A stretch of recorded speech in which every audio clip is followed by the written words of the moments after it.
Hello all you beautiful human beings out there, or maybe you're not even human.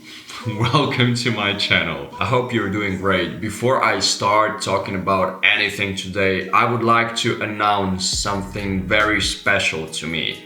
And that is, I got a first comment on my YouTube video. Woohoo! It's a good time to be alive. Yeah, it just feels good that this channel is moving somewhere. You know, it's not actually my first comments ever because I had already a YouTube channel back in 2017 to 2019 and it was pretty successful, but this one here on this channel is even more special because I feel like this YouTube channel that I'm running now is way more my passion and purpose than the one I used to have. That was more of a school, and now that I know how things work, how I can connect with you guys more, how I can talk in a better, more approachable way so you can learn more, I can finally have my actual YouTube channel.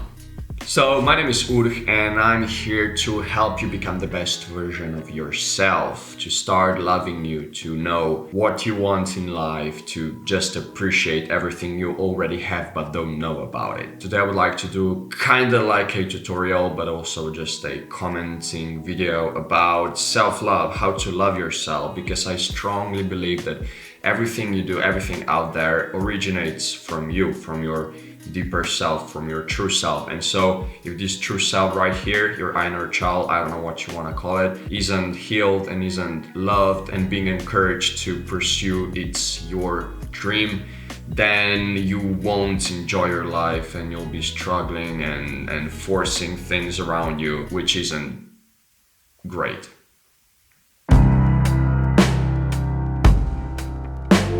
Before we dive deep into the topic of this video, you have to understand that the default of being is being loved. It is not being not loved. Sure, this world is broken and we've been taught to kinda hate each other in some way and judge everybody and basically seek for what we can point out to people. But in actuality, the base of everything originates from love. Even life starts from love between two humans. So just so you know, when you start asking yourself, why do people not love me? Why do I not love me? The way better question would be, why do I not love me? And that's way easier to get answers for.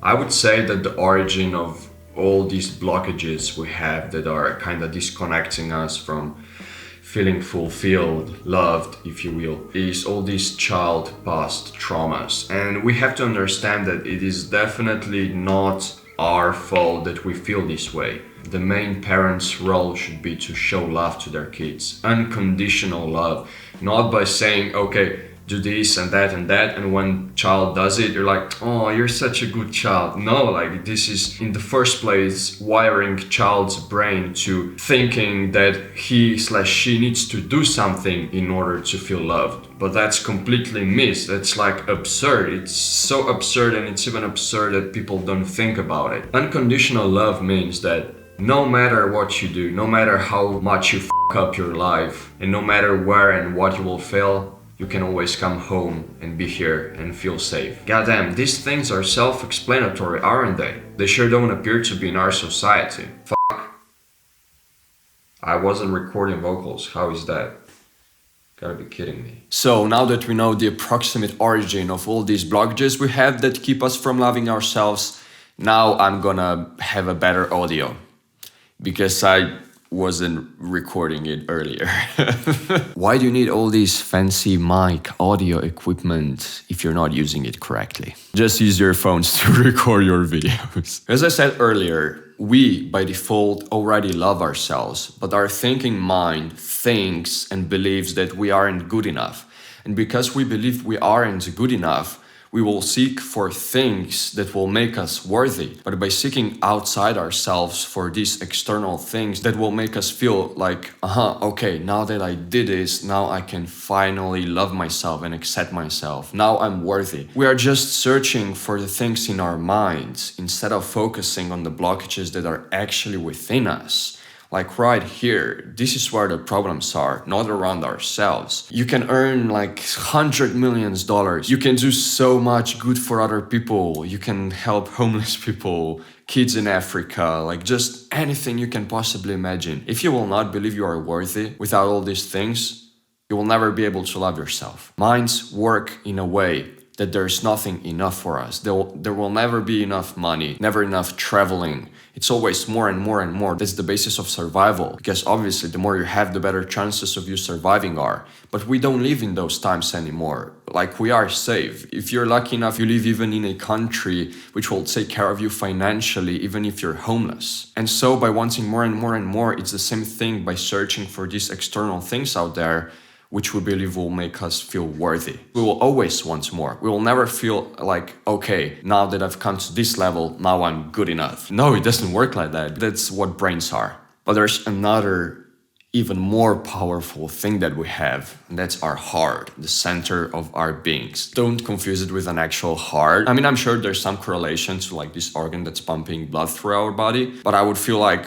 I will look at this thing here more as a energy center that's kind of like pumping energy throughout our bodies. When you are being cold, some people believe that you have to kind of warm your feet, which is kind of like, it doesn't really make sense, does it? No, like you gotta warm this part here. That's where everything, like the whole body is flowing through. You know, the heart's roll. And once you warm your blood here, it will flow through your body and warm up the rest of your body. Okay, so how to approach and how to know about these problems in here. You won't be really able to think about them mentally, to find them mentally, kind of, because that's again like searching for things out there. So instead of trying to find them, try to feel them. We are feeling here, we are thinking and knowing here. What's the difference? By feeling, you are more connected to your subconscious. And in the subconscious is everything that you are. Figuratively, healing your subconscious is the best way to heal yourself. Because in our subconscious, there are all these traumas stored and all these negative experiences that make us believe we are not good enough. Okay, now I want you to focus on yourself here. It's not that hard, just like breathe in, breathe out, set your intention to be focusing on here. Now that you are focused, now I want you to think about one of the negative beliefs you have of yourself. I don't know what that may be. It can be anything. Like whenever people say something bad to you, how do you feel? Or whenever someone tells you to do something and you don't want it, but you still do it, how do you feel? It's all about this feeling. So take a moment, think about it. Maybe you'll have to start breathing deeper and deeper, because it's kind of like these feelings are heavy and they have been in you for years. Like you want to let them go, but you couldn't do it because maybe you didn't believe it was possible. Maybe you didn't even know they're there. And so when you are feeling it, just feel it. Don't do anything else. Don't suppress it back down even more, because that's what you have been doing for your entire life. That's why it is still there. You gotta let it out. You gotta set you free. Like, don't keep holding it back. Okay, so maybe it's still there. Just keep it in there. Keep breathing. Like, deep breaths are so great for releasing all negative energy and to resetting you. Air is what's keeping you alive. So why aren't you feeding yourself with more air, more oxygen? Okay, how does it feel? Maybe your head starts to hurt. Maybe it's nothing. Maybe you don't feel nothing. And anything you feel, that's okay, because you are human, and everything that is you is human. Everything that you feel and see and know, it is human, and it is normal and okay to be like that. So you don't have to judge constantly. Also, problems are normal, but we also don't have to have them. So just release it. Maybe if you're more experienced doing this, it will be way easier for you. And maybe if this is your first try to do it, it may be harder, or maybe you didn't feel anything. The more you practice getting to know yourself, the more you will be able to release all these negative energies. And the more you'll be able to release all these negative energies, the more space you will make for your true self to come out, to finally be realized.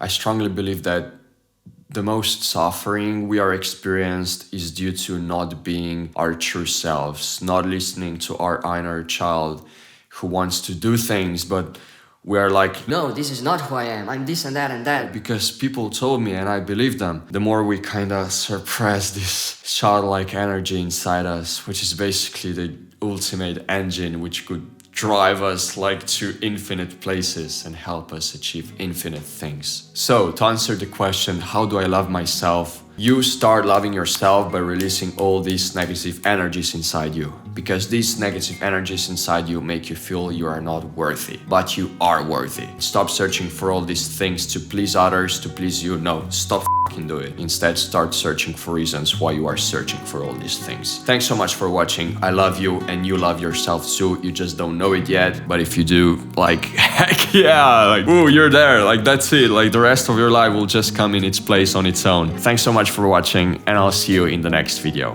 Bye bye.